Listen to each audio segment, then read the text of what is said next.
शिवसेनेचा आज 58वा वर्धापन दिन।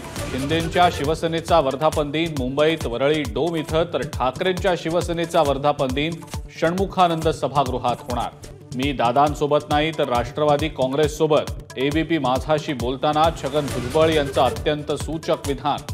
कोणत्याही पक्षात मी जाणार नाही, कोणत्याही नेत्याला भेटलेलो नाही। नाराजीच्या चर्चांवर छगन भुजबळांची एबीपी माझाला एक्सक्लुझिव्ह प्रतिक्रिया। विधानसभा निवडणुकीच्या रोडमॅपवर दिल्लीतल्या बैठकीमध्ये भाजपची चर्चा।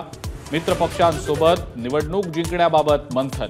देवेंद्र फडणवीसच महाराष्ट्राचे उपमुख्यमंत्री राहणार, पियुष गोयल यांची माहिती। दिल्लीतल्या बैठकीमध्ये राजीनाम्याबाबत कोणतीही चर्चा नाही। राज्यामध्ये आजपासून पोलीस भरतीला सुरुवात। 17,000 जागांसाठी तब्बल 17 लाख अर्ज, 40% उमेदवार उच्च शिक्षित। बुलढाणा आणि वाशिम जिल्ह्यात पावसाची दडी, लाखो हेक्टर क्षेत्रावरच्या पेरण्या खोळंबल्या।